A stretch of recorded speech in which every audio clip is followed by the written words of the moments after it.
भिवंडी शहराला हादरवून टाकणारी एक अत्यंत क्रूर घटना समोर आली आहे। न्यायालयातून पसार झालेल्या एका विकृत आरोपीनं पुन्हा एकदा त्याच प्रकारचं घृणास्पद दुष्कृत्य केलं आहे। या नराधमानं एका 7 वर्षीय चिमुरडीवर अत्याचार करून तिची निर्गुण हत्या केली।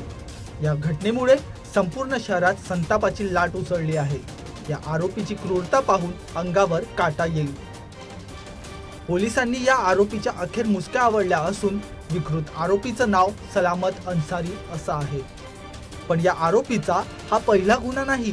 सप्टेंबर 2023 मध्ये याच आरोपी सलामत अन्सारीने भिवंडीतील फेनेगाव इथं एका 6 वर्षीय चिमुरडीवर अत्याचार करून तिची हत्या केली होती।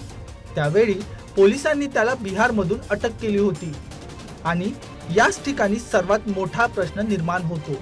ऑगस्ट 2025 मध्ये हा आरोपी भिवंडी न्यायालयातून पोलिसांच्या हातावर तुरी देऊन पसार झाला होता।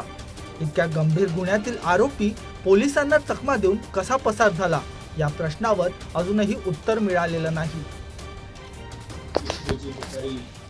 3 ते 6च्या दरम्यान हा प्रकार घडलेला आहे। याच्यामध्ये रेकॉर्डवरील आरोपी सलामत अली अन्सारी याने एका चाळीमध्ये राहणाऱ्या मुलीला खाऊचं आमिष दाखवलं आणि त्यानंतर तिला रूममध्ये घेऊन जाऊन त्या ठिकाणी तिथे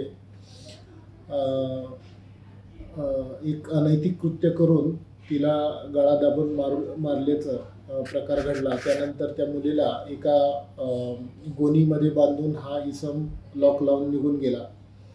पोलिसांनी तात्काळ जेव्हा माहिती मिळाली या संदर्भाने पूर्वीचे आमच्याकडे असणाऱ्या फोटोग्राफवरून आम्ही त्याचा शोध घेतला आणि पूर्वीची ज्या ज्या ठिकाणी तो जाऊ शकतो त्या ठिकाणी शोध घेऊन या आरोपीला 5 तासात ताब्यात घेतलं। पोलिसांच्या याच निष्काळजीपणाचा परिणाम म्हणून आज पुन्हा एका चिमुरडीला आपला जीव गमवावा लागला आहे।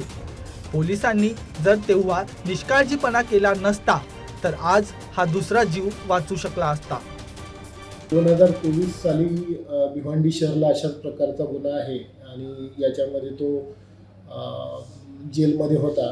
दरम्यानच्या काळात तो कोर्टातून फरार झाला होता आणि त्यानंतर साधारणतः 2 महिन्यानंतर हा दुसरा प्रकार घडलेला आहे। किती दिवसाची पोलीस कोठडी ठोकरण्यात आली? त्याला 7 दिवसाची पोलीस कोठडी देण्यात आलेली आहे आणि याचा तपास सुरू आहे।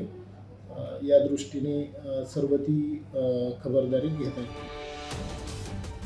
या संपूर्ण प्रकरणात पोलिसांनी लवकरात लवकर तपास पूर्ण करावा आणि फास्ट ट्रॅक कोर्टात खटला चालवावा अशी मागणी सध्या नागरिक करत आहेत। भिवंडी पोलिसांच्या या हलगर्जीपणावर गृह विभागाने काय भूमिका घ्यावी याकडे लक्ष लागून आहे।